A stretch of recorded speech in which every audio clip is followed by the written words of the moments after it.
One of the things we have to do in the autumn is try and preserve our apple harvest. And one of the ways we do it is to make this, which is apple leather. It's slightly flexible, sort of leathery, hence the name, preserved apple. And basically what I'm going to do today is hopefully show you how to turn apples from your trees into fruit leathers, or as I believe some Americans call them, fruit roll-ups. And basically they're just dried apple, that's all there is to it. It's just all the moisture has been brought out of the apple in the dehydrator. But anyway, I shall show you the principles. What we'll need to do is we need to peel and core and slice the apples first, because we're going to stew them. And to do this I've got a Lakeland apple peeler corer slicer, and I also have a large maslin pan. And so what I'm going to do is put the apples onto the corer, and this is very simple to do. It's handy if you've got a large number of apples to do, because it makes it a bit quicker. And you turn the handle like this, and there you go, peeled, sliced and cored, all in one go. There we go, all peeled, sliced and cored. Now what I'm going to be doing, and I'm not going to film the whole of this, is I'm going to do this for lots of apples, and I mean lots of apples. And I'm going to try and fill up this maslin pan with the sliced, peeled, cored apple, and then we're going to stew this apple in this maslin pan. But I shall first of all do all the slicing, peeling and coring.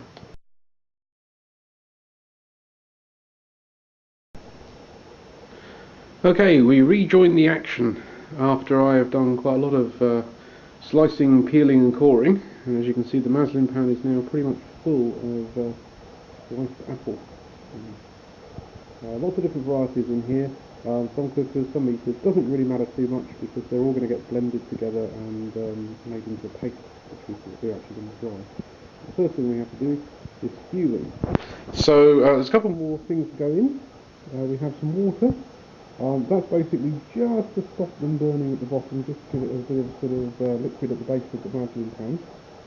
We've got some granulated sugar, nice even stuff that makes the leather taste nice.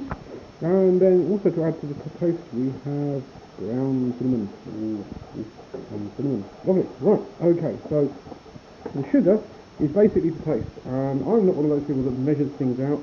I just pour a load on until it looks about right, and for me I think that's as much as I'm going to need with our fairly sweet apples. And I'm also going to put on some cinnamon. Again, no measurements, but I would guess a couple of tablespoons of cinnamon.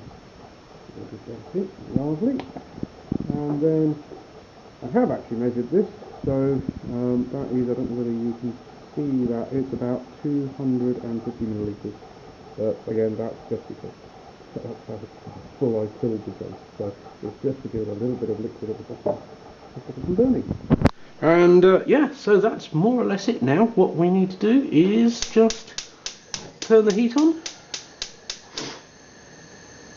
Fairly low heat. Let's see if I can. So fairly low heat, because we want to do this quite slowly. We don't want to burn any of it. And we just basically stir this now for probably about the next 15 to 20 minutes until the apples start to go soft and mushy. And again, I'm not going to subject you to 15 or 20 minutes of me periodically stirring it. I'll cut back to the action when it's all stewed.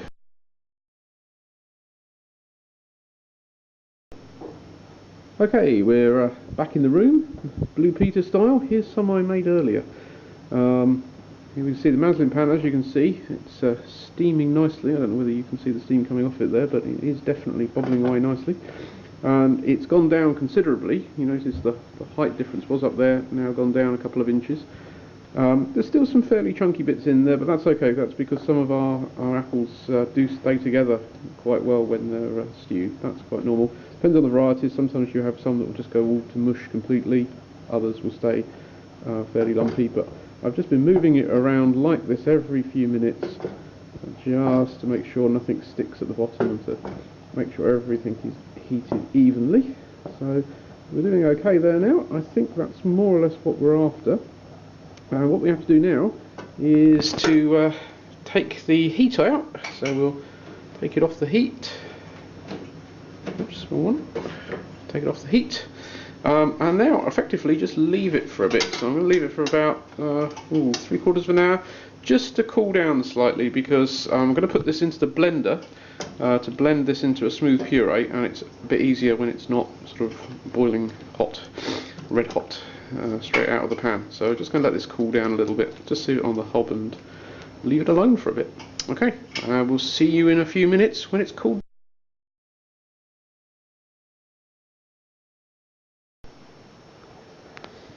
Okay, the stewed apple has cooled down a little bit now, so what we're going to do is blend it in the blender that we have sitting here, just a standard kitchen blender, and then we're going to spread it onto the dehydrated trays. Now, the dehydrator I'm using has square trays. You can also get dehydrators such as this one up here, which have round trays. They work in a very similar way. One produces round plates of apple leather, and we have square ones, so they're identical really, just different shapes. What we have on it in this case is a stuff called Paraflex, which is made by the dehydrator manufacturer. This is quite expensive, but you can get silicone sheets from pound shops, and that works just as well. In fact, I have another one just here. Get the sheet across. This sheet costs £1 from the pound shop, and it's just a silicone sheet that's designed to be put on your baking tray to keep your baking tray clean. It will work exactly the same way. We just spread it onto there. So what I have to do now is take the lid off the blender, and we'll put some apple in, and we'll blend the stewed apple into a smoothish paste. So I'll do, say, 4 helpings. And put the lid on.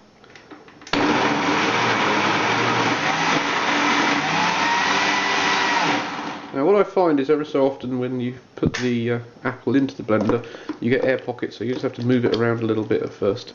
If you put a bit more liquid in, you can actually get it to blend out.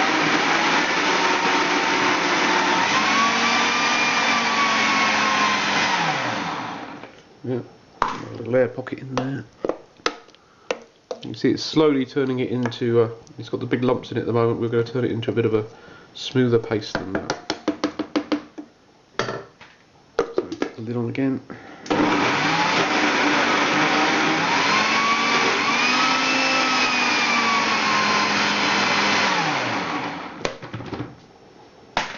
This is going to take a while to do today.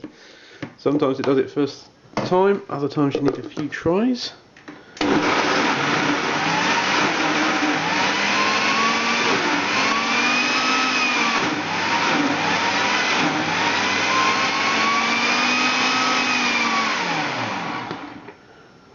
You can see there it's going a bit smoother.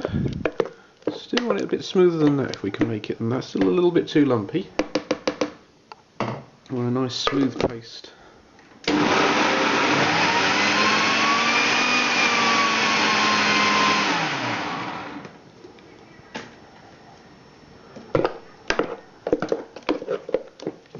Nearly there. One more go. One more go. Let's see if we can get it in.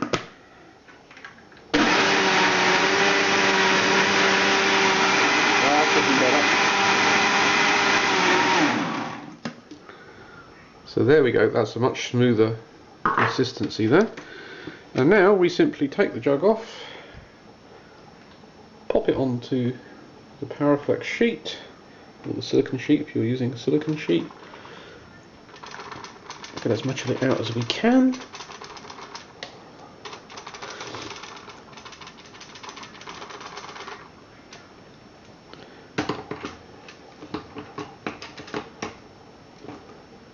And then we'll just spread it out. So we're just going to try and make a nice even layer on the baking sheet, on the dehydrator sheet.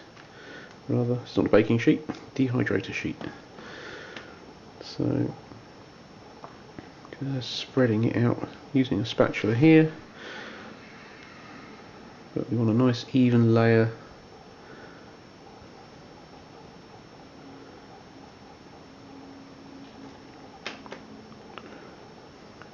Try not to have too many bubbles in it.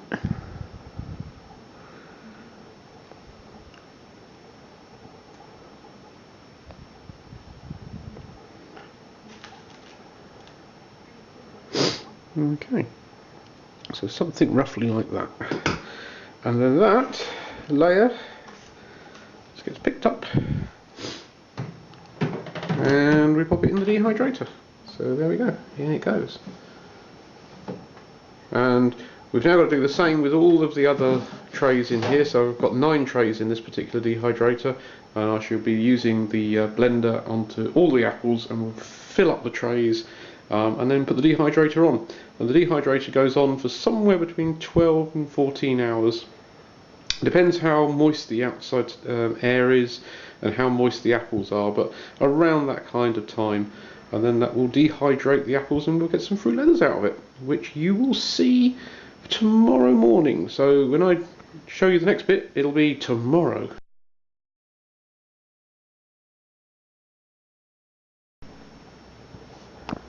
Okay, welcome to tomorrow. It's now the next morning, some 12 to 14 hours after we put the dehydrator on. It's time to open it up and see whether we have...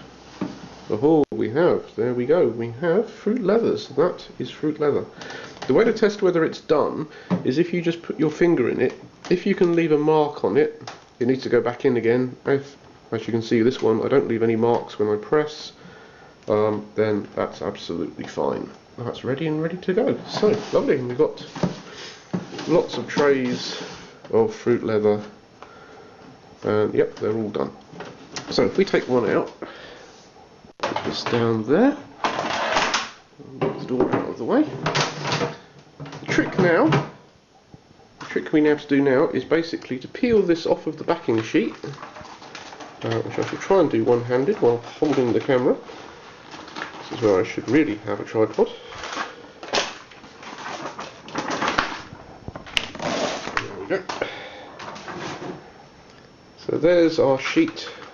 The puree, as you can see, has been turned into a flexible sheet of fruit leather, and that is actually finished fruit leather. But all I'm going to do now is cut it up so that it's ready to store, so we don't eat it in sort of a 1 foot square chunk. We have a smaller amount. And what I've got here is a chopping board, and I also have some icing sugar. So it's an old-fashioned ordinary icing sugar, and the idea of the icing sugar is just to stop things from sticking together, and also when we put it into a box, it'll stop the various strips of fruit leather from sticking to each other. So I'm just going to smooth that in, get rid of some of the lumps. It's a bit damp in here because of the dehydrating. So I'll just give it a quick rub over, that side. There we go. Right, now you can cut this in various ways. You could use a knife or you can use scissors, but I find a pizza cutter wheel works quite well. And basically all you do is take a strip here and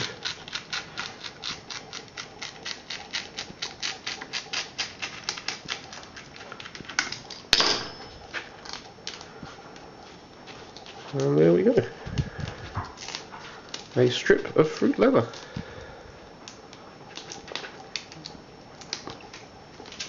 And that's the finished item, fruit leather. Ooh.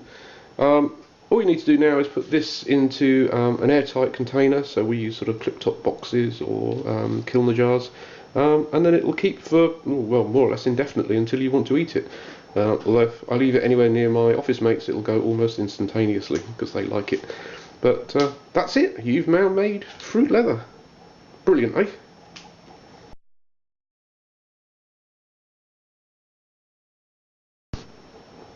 Right, and after a little bit of cutting, or quite a lot of cutting, here's the finished article. This is what those 9 trays of fruit leathers turn into. So as you can see, there's quite a stack of leathers that will keep us going for quite some time.